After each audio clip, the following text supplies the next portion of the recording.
Hi, I'm Philomena McCabe from NewStage. I'd like to give you this short talk on how we can lean into our resilience, especially at this difficult time with the coronavirus, where we have all already gone through so much and having to adapt and change our whole way of life. And we're also looking into the future of uncertainty. But it is our resilience that will get us through. It's our resilience that will help us respond in the best way we can and get the best outcome we can. So it's worth having a look at it and seeing, well, how can we make our resilience work hard for us? How can we really tap into it? What I'd like to do over the next 20 minutes or so is take a look at, well, how does resilience work? And how can we make it work hard for us? So, what is resilience? Well, our resilience it's really what helps us cope, what helps us to get out the other side when something lands in our lap, when we have a problem, when things go wrong. There's always the slings and arrows of life, but it is our resilience that helps us to get out the other side.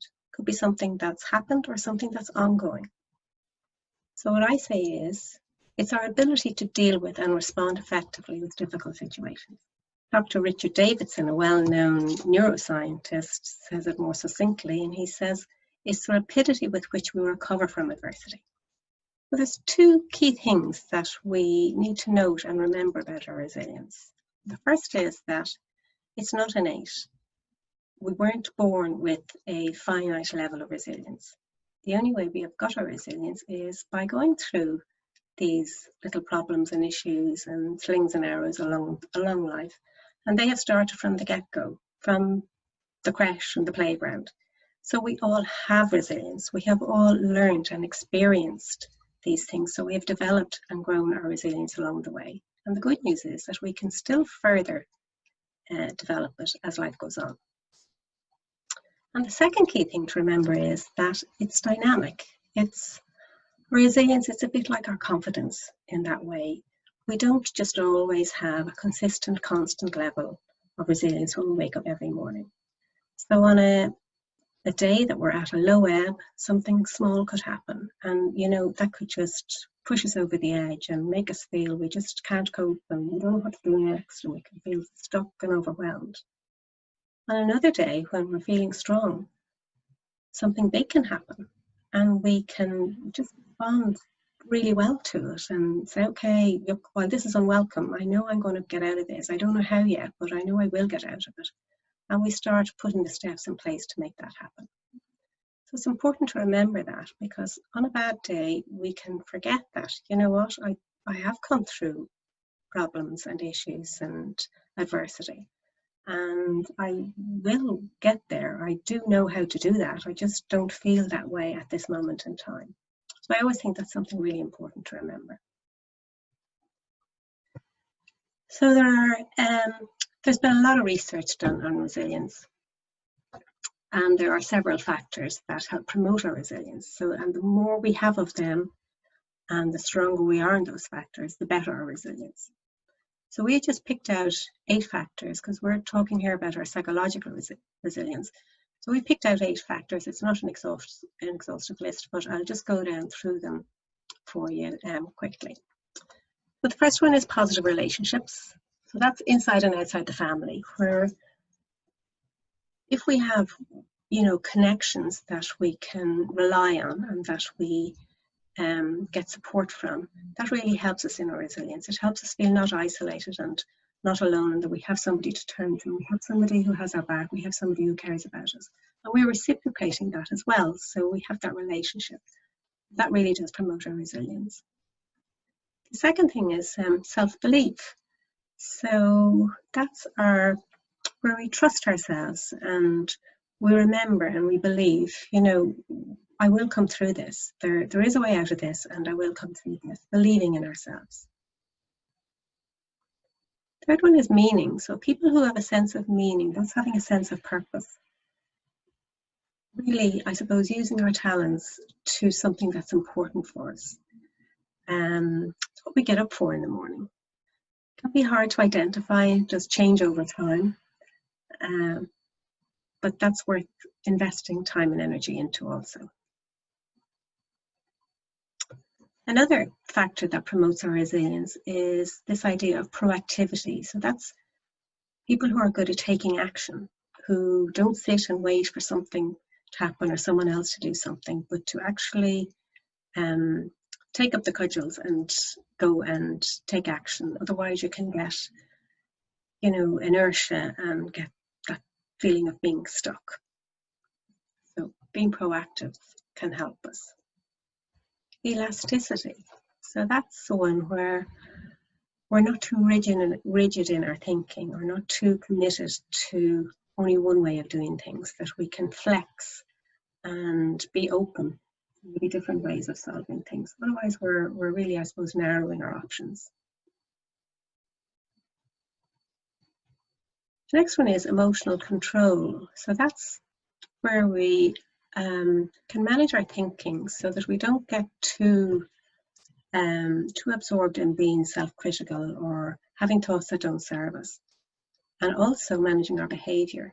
So being able to not just react and respond to something that somebody does or something somebody says or something that happens, but able to kind of take a step back and consciously take action, and know then that we are happy with the action we took.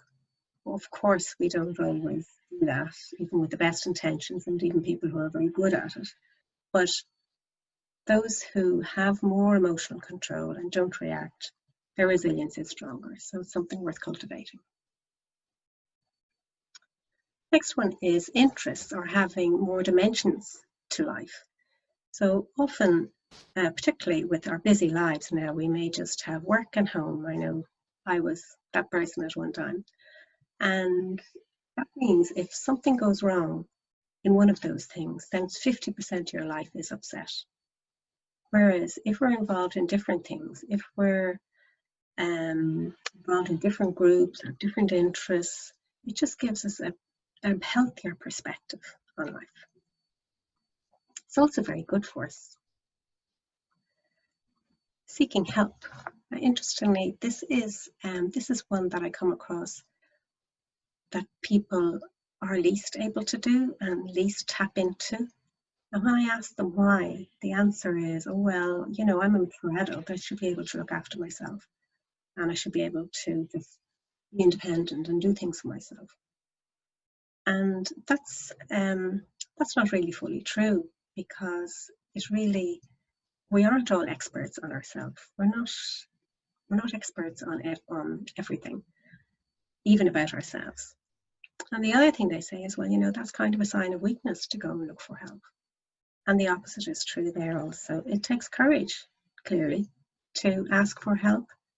Those who do seek help are using much more resources that are available to them, and they come out better and come out quicker from an issue. So being able to seek help, or practicing being able to seek help, is really worth doing.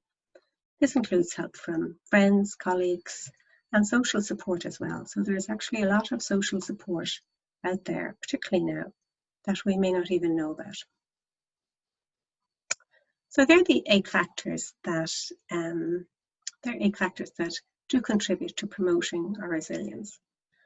So why not just pause the video and stop for a couple of minutes and have a look and see, okay, which of those 2 factors am I really good at? Just pick 1 or 2 that I know I have in my armory and work for me.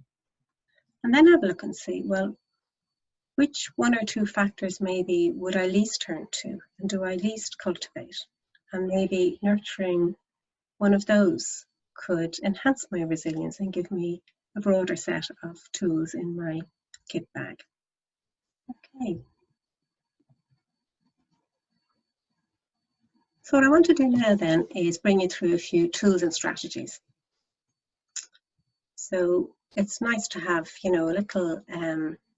little set of processes to go to, particularly when we're in trouble and we can't think straight. And maybe one of these would help you going forward. So the first one is a tool, a little technique that I learned several years ago, and I'd say hardly a week goes by that I don't call on it for something big or something small. And it's what we call the outcome formula. So it's called E plus or equals O. And E stands for the event, which has happened. Even if we've caused it ourselves, it's happened, it's in the past, it's there, it's sitting in front of us, and we have to deal with it. We can't do anything about that. We have no control over that. Or is my response. So we do have control over my response. And if we sit and think, okay, we might have 6, 8, 10 different responses that we could have. And depending on what response we have, that will give us the outcome. So the or dictates the O. I often use this and invert it in thinking, first of all, okay, this has happened, what is the outcome that I want? And that will often inform me on and keep me focused on my approach to solving it, or to getting what I want. Another technique is to just watch our thoughts and our questions. So we all have a negative bias, whether we like it or not. And often our default can go into a negative thought process. Oh my God, why did this happen? Why did this have to happen? Why did this happen to me? And this isn't fair. And well, I should have done X, Y, Z, or maybe I could have done this, that, or the other. And if only something else, if only the government would have done something earlier or done something different, or if only somebody else were to step in. So we can get into a spiral of those thoughts. Whereas a more constructive approach would be to ask ourselves powerful questions, because this opens up our thinking. It gives us more scope, whereas the negative thoughts just close us down and stop any creativity of thought coming in. So powerful questions like, well, how can I look at this better? What are my options to influence it? Where can I get help? What would Mary or Joe or somebody I know who'd be really good in this situation, what would they do? What could I do that I wouldn't normally do? So you find getting into that kind of thinking is a better result. Another way, and I think some people do this very naturally all the time, is to reframe the situation. So that's about choosing a positive view. So look, it could have been worse. I think all of us are thinking, gosh, you know, I could be worse in this whole situation. I could have lost my job, or I could have lost somebody, or, you know, there's endless things that could happen that haven't happened to us. Or a good thing that has come out of this is. So maybe I hear a lot of people saying things that, you know, this whole coronavirus has given me more space and time to think and reflect on what am I doing? What am I at with my life? And maybe there's some changes I could make. Or that happened, but that probably saved me from X, Y, Z. Or, well, you know what, I didn't get that job, or I didn't get that accommodation, but maybe it just wasn't to be. And next time it'll be better. A really powerful tool and technique that I'm a huge big fan of is to write it down. So if we write down what the issue is, and when we talk about here, we're talking about writing down how you're feeling, but it's writing down the issue and what's happened, but also asking yourself reflective questions. So it's writing about it and writing about your feelings and getting to understand what's going on. So when I talk about reflective questions here, I'm talking about things like, okay, how am I feeling? Am I angry? Am I sad? Am I annoyed? What is the underlying feeling? It could be maybe 2 or 3 emotions. And what's causing that? What has really triggered that in me? Why am I feeling this way? What's my contribution or my responsibility in the event or in the issue? What am I learning from this? What would I have done differently? What went well in it? What am I glad I did, or glad I said, or happy with my behaviour in? And what am I not happy in? What have I learned about myself in this? What would I do differently next time? So there's a whole load of just questions you can ask yourself.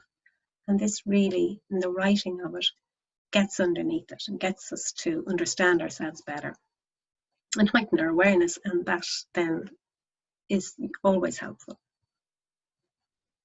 And the benefits of this writing down, and where I learned a lot about this, is from Carol Pemberton. She's a resilience coach. So she uses this technique a lot, and it's been proven that it strengthens the immune system. So it does that because it decreases our stress, so it stops all that cortisol running around us. When we're stressed, there's chemicals running around our body. I remember somebody saying, well, I can understand the factory when we're under pressure like that. It's cathartic. If you try this, you will notice that, it's like getting it from inside you down onto the page is a release. It's cathartic. It helps in our processing. So by writing it down and by teasing out these things, it helps us to process it, to make sense of it, to make sense of ourselves, to make sense of the situation. And that's always really beneficial, because I always think we're driven to understand what's going on. And if we can make sense of it, it just helps us to be okay with it, I suppose. And then Carol Pemberton would say, repeated writing enables seeing the fleeting emotion. So we could have something big that's ongoing, maybe a relationship difficulty with somebody, with a sister, with a friend, with somebody, and it's ongoing. So repeated writing of it enables us to see the difference between what we're writing now and what we were writing a month ago. And we will usually see a decrease in the emotion there, which in itself proves that it's working and worth doing. So that technique is one I'd be a huge fan of. Gratitude would be a really good strategy as well, and I notice myself using that quite a lot at the moment. So I would think, okay, think of 3 things that you are grateful for today. They can be small and simple. Often things we just take for granted. So I think we're all noticing things that we have taken for granted up to now. Able to give somebody a hug, able to just go outside the house. The over 70s can't even go outside the door up until recently. So the small, simple things that we can be grateful for. And you know what? You can't be feeling grateful and feeling negative at the one moment. So it really does take you out of that headspace of negativity. And then there's PENS resilience questions. So if we just do this little exercise, something happens, something goes wrong. So what's the worst can happen? What's the best can happen? And what is likely to happen? So it's more likely that what is more likely to happen. That can, again, help us keep perspective and stop us spiraling off down into a whole negative story. So they're the tools, and this is a quote that I picked up from Nick Owen, who is an author and a facilitator, and he was facilitating it, of course I did. And the quote is about our resilience, and it says, life is a dance between what happens to us, over which we have no control, and how we respond to what happens to us, over which we appear to at least have some control. It's all about our response. So what you might do is have a look at those tools and strategies and think of a situation you might have at the moment, maybe one that isn't too difficult, maybe medium or low difficulty, and just try out 1 or 2 of those strategies and see how they work for you. You never know. You just might pick up a little nugget that'll serve you then for a long time to come. So I hope this talk has been helpful, and I really do wish you the very best in luck in tapping into your resilience and making it work really hard for you. Thank you.